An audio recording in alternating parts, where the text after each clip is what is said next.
ಮಹಾರಾಷ್ಟ್ರ ಚುನಾವಣೆಯ ಸಂದರ್ಭದಲ್ಲಿ ಜಮ್ಮು ಕಾಶ್ಮೀರದ ಆರ್ಟಿಕಲ್ 372 ರದ್ದು ವಿಚಾರ ಪ್ರಸ್ತಾಪ ಆಗ್ತಾ ಇದೆ.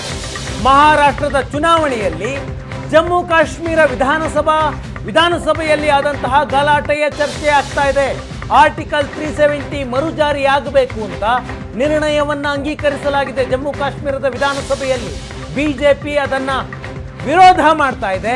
ವಿಧಾನಸಭೆಯಲ್ಲಿ ಕಳೆದ 2 ದಿನದಿಂದ ಗದ್ದಲ ಗಲಾಟೆ ಆಗ್ತಾ ಇದೆ. ಇವತ್ತು ನರೇಂದ್ರ ಮೋದಿ ಈ ಗಲಾಟೆಯನ್ನ ಮಹಾರಾಷ್ಟ್ರದ ಚುನಾವಣೆಯಲ್ಲಿ ಪ್ರಸ್ತಾಪ ಮಾಡಿದ್ದಾರೆ. ಪಾಕಿಸ್ತಾನದ ಅಜೆಂಡಾವನ್ನ ಭಾರತದಲ್ಲಿ ತರಲು ಪ್ರಯತ್ನಿಸಬೇಡಿ ಅಂತ ನರೇಂದ್ರ ಮೋದಿ ಮಾತನಾಡಿದ್ದಾರೆ.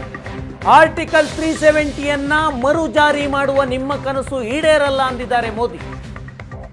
ಜಗತ್ತಿನ ಯಾವುದೇ ಶಕ್ತಿಗೂ ಆರ್ಟಿಕಲ್ 370 ಮರುಜಾರಿ ಮಾಡೋದಕ್ಕೆ ಸಾಧ್ಯ ಇಲ್ಲ. ಜಮ್ಮು ಕಾಶ್ಮೀರದಲ್ಲಿ ಅಂಬೇಡ್ಕರ್ ಸಂವಿಧಾನ ಮಾತ್ರ ನಡೆಯುತ್ತೆ. ಕಾಂಗ್ರೆಸ್ನವರಿಗೆ ಅಲ್ಲಿ ಏನೂ ಮಾಡಕ್ಕಾಗಲ್ಲ ಅಂತ ನರೇಂದ್ರ ಮೋದಿ ಮಾತನಾಡಿದ್ದಾರೆ.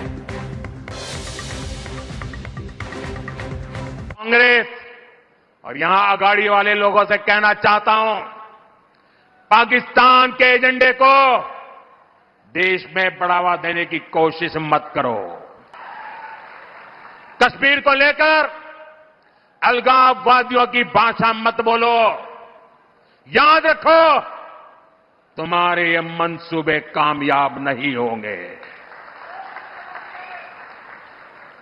और जब तक मोदी पर जनता जनार्दन का आशीर्वाद है, कांग्रेस वाले तुम कश्मीर में कुछ नहीं कर पाओगे. कश्मीर में अब केवल और केवल बाबा साहब आंबेडकर का संविधान ही चलेगा. ये मोदी का फैसला है. दुनिया की कोई ताकत अब कश्मीर में आर्टिकल 370 की वापसी नहीं करा सकती. ಮಹಾರಾಷ್ಟ್ರ ಚುನಾವಣೆಯನ್ನು ಗೆಲ್ಲೋದಕ್ಕೆ ಬಿಜೆಪಿ ಮತ್ತು ಕಾಂಗ್ರೆಸ್ನ ಮಧ್ಯೆ ಗ್ಯಾರಂಟಿ ಫೈಟ್ ಆಗ್ತಾ ಇದೆ. ಎರಡೂ ಪಕ್ಷಗಳು ಮತ್ತು ಎರಡೂ ಪಕ್ಷಗಳ ನೇತೃತ್ವದ ಮೈತ್ರಿಕೂಟಗಳು ಜಿದ್ದಿಗೆ ಬಿದ್ದವರಂತ ಗ್ಯಾರಂಟಿಗಳನ್ನು ಘೋಷಣೆ ಮಾಡ್ತಾ ಇದ್ದಾರೆ.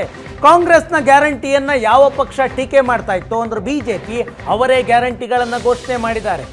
ಮಹಾರಾಷ್ಟ್ರದಲ್ಲಿ ಎರಡೂ ಮೈತ್ರಿಕೂಟಗಳಿಂದ ಗ್ಯಾರಂಟಿಗಳ ಘೋಷಣೆಯಾಗಿದೆ. ಮಹಾಯುತಿ ಮೈತ್ರಿಕೂಟ 2100 ರೂಪಾಯಿ ಮಹಿಳೆಯರಿಗೆ ಕೊಡ್ತೀವಿ ಅಂತ ಹೇಳ್ತಾ ಇದೆ.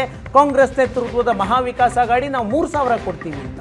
ವೃದ್ಧಾಪ್ಯ ವೇತನ 2100 ರೂಪಾಯಿ ನಾವು ಹೆಚ್ಚಳ ಮಾಡ್ತೀವಿ, ಈಗ 1500 ಇದೆ, ಅದು 2100 ಕೊಡ್ತೀವಿ ಅಂತ ಬಿಜೆಪಿಯವರ ಮೈತ್ರಿಕೂಟ ಹೇಳಿದ್ರೆ, ನಾವು ರೈತರ ಸಾಲ ಮನ್ನಾ ಮಾಡ್ತೀವಿ 3 ಲಕ್ಷ ಸಾಲದವರೆಗೆ ಅಂತ ಬಿಜೆಪಿಯವರು ಹೇಳ್ತಿದ್ದಾರೆ. ನಾವು ಕೂಡ ರೈತರ ಸಾಲ ಮನ್ನಾ ಮಾಡ್ತೀವಿ, ಜೊತೆಗೆ 15,000 ರೂಪಾಯಿ ದುಡ್ಡು ಕೊಡ್ತೀವಿ ರೈತರಿಗೆ ಕೃಷಿ ಸಮ್ಮಾನ್ ಯೋಜನೆ ಅಡಿಯಲ್ಲಿ ಅಂತ.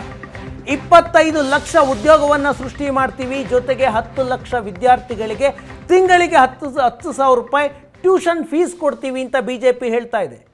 ಮಹಾವಿಕಾಸ್ ಅಘಡಿ ಅವರು ಹೇಳ್ತಾ ಇದ್ದಾರೆ 25 ಲಕ್ಷದ ಹೆಲ್ತ್ ಇನ್ಶೂರೆನ್ಸನ್ನು ನಾವು ಮಾಡಿಸ್ತೀವಿ ಫ್ರೀಯಾಗಿ, ಜೊತೆಗೆ ರೈತರಿಗೆ 50,000 ಸಹಾಯಧನವನ್ನು ಯಾರು ಸರಿಯಾಗಿ ಸಾಲವನ್ನು ಮರುಪಾವತಿ ಮಾಡ್ತಾರೆ ಅವರಿಗೆ 50,000 ಸಹಾಯಧನ ಮಾಡ್ತೀವಿ.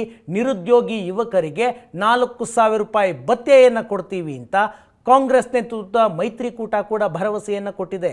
ಎರಡೂ ಮೈತ್ರಿಕೂಟಗಳ ಮಧ್ಯೆ ಗ್ಯಾರಂಟಿ ಫೈಟ್ ಆಗ್ತಾ ಇದೆ. ಇದಿಷ್ಟು ಇವತ್ತಿನ ನ್ಯೂಸ್ 360.